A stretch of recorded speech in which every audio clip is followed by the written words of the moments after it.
Kev G weather overview with Thanksgiving approaching tomorrow.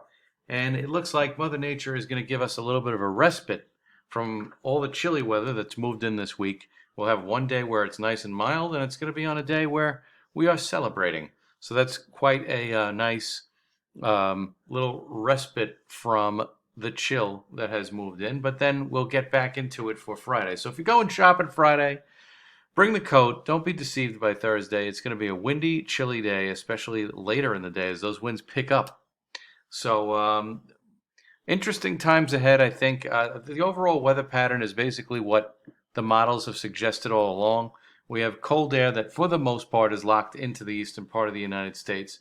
It's not overly cold, but it is, a few degrees below normal.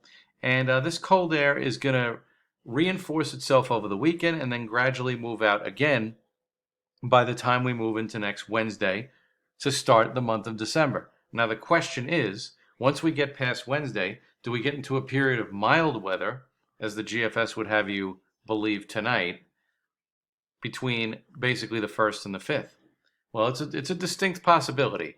And, we could get another reprieve, albeit a longer one, by the time we get from the 1st through the 5th. So that's something to watch out for, is this winter pattern, even though it is showing some signs of feistiness, it looks like a transitory one at this point. So that's the one takeaway I would have from this latest run of the models. But this is through the next 7 to 10 days, so a lot can change. Now, as far as the day-to-day is concerned, we have a nice day tomorrow. We have winds that are coming out of the west. They're going to be fairly manageable, and that'll allow temperatures to go up into the lower to mid-50s. So perfect timing for holiday celebration, Thanksgiving, and traveling and all that jazz as we go into Thursday into Friday. But things will change Friday morning as showers move through, and then it gets blustery and turns very windy for Friday afternoon into Friday night. Winds will slowly relax by Saturday, but we'll be stuck in the 40s all day. And then a disturbance comes in for Sunday afternoon, Sunday night. And this is where I think things could get interesting, especially for well inland north and west of New York City, well away from the coast, because we could have a period of light mixed precipitation or snow breakout inland Sunday night and a Monday, more rain along the coast, at least at this point. And then by Monday afternoon, Monday night, this storm starts to get going along the Massachusetts coast, and it's really in no hurry to leave.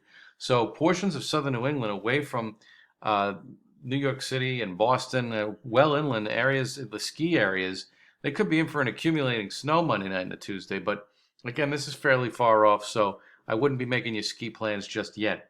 And then behind the storm, it starts to get windy again with northwest winds howling again and reinforcing the chill. And then we wait to see as another disturbance moves through by around the 2nd, which looks fairly benign at this point. It doesn't look like a coastal storm. We'll just have to see if that mild pattern ensues for between the 1st and the 5th. Thanksgiving temperatures, not bad, around 50 to 55. Reinforcing shot of chill comes in Friday with highs around 48. We could see those highs be realized very early in the day before temperatures start to drop before sundown in a meaningful way with those northwest winds howling. And then look, Saturday it's 42, and I think it'll still be pretty breezy, especially in the morning. Sunday 43 with arriving clouds late in the day and then rain along the coast and possibly inland snow, but well away from New York City tri-state area. Same thing with Monday with highs around 40 and then turning blustery once again with winds, picking up once again for Tuesday as that storm pulls away. So hope you guys have a great Thanksgiving day, and I'll be along Friday for another update.